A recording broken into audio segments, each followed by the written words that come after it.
It's time for the Daily Stand Up Podcast presented by Agile Dad with your host, Lee Henson. Without any further ado, let's get started.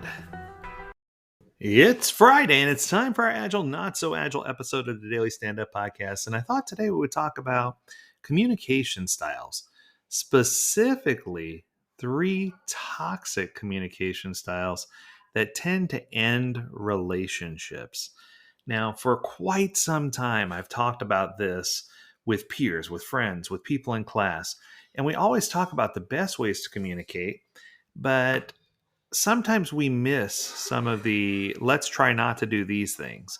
So, starting at the top of my list, we're only going to do three. The first one is passive communication, right?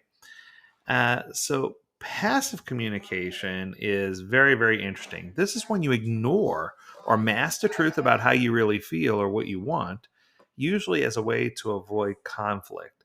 So passive communication often feels good in a moment because it makes you look like you're self-sacrificing and generous, at least to yourself.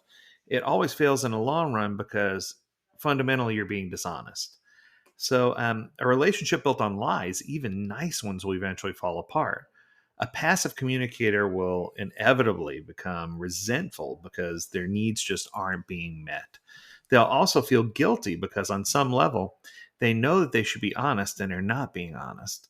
So, the key to overcoming a passive communication style is to learn that your fear of conflict is overstated. You need to learn on a deep level that you can be honest about what you want and what you need, and rest assured that things are going to be okay. So it doesn't have to be something that's a polarizing shift to be able to do this. You can try expressing a preference in little things where you normally just defer to someone else. Maybe if you're out to eat with someone and you really feel like you'd like to be moved to another table, ask to be moved to another table, or let your partner know that you want a specific type of food again instead of going somewhere new or doing or having something different. You know, be honest with yourself. And I think it boils down to this: being honest with yourself and your own wants and needs doesn't have to mean conflict or disrespect to others. You can train yourself to communicate confidently, and those are the things that are going to help your relationships flourish, both personal and at work. All right, let's go to number two. Number two is what I like to call aggressive communication. So, being aggressive towards other people can get you what you want in the short term, but you end up losing some of the most important things in the long run. Aggressive communication is when you express your own wants and needs without regard for the rights or preferences or feelings of others. Importantly, aggression is usually not the result of pure malice or a psychopathic lack of empathy. Instead, it's a reaction to fear or insecurity or just not feeling like you're in the moment. So, despite how it appears on the surface, anger is actually a positive emotion in the sense that it feels good to be angry. When we're angry, the underlying assessment is that someone or something is wrong. And by extension, we're right. And this helps boost our ego. It helps those chemicals start flowing, right? People with a chronically aggressive communication style have learned to use anger and aggression as a way to deal with their own insecurities and fears. Unfortunately, because it's so harmful to others, they end up even more insecure and fearful than when they started because all their relationships are strained or falling apart. The key to working through an aggressive communication style is to practice self awareness. You need to begin to take notice of the initial fear and helplessness that precede your anger and cultivate healthier ways to address that, right? Because aggressive communication doesn't mean someone is evil or callous. They're not bullies.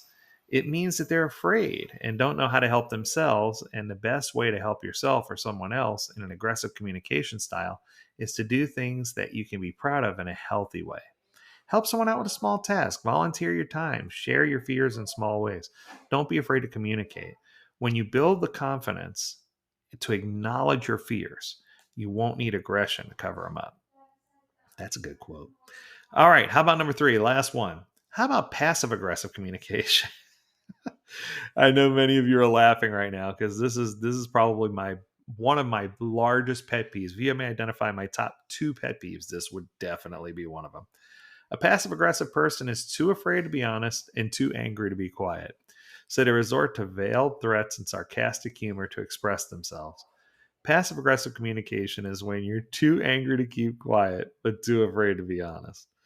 Recall that passive communication involves being overly deferential to other people and dishonest with yourself. Whereas aggressive communication is the opposite, being honest about your own wishes, but in a way that's disrespectful to others.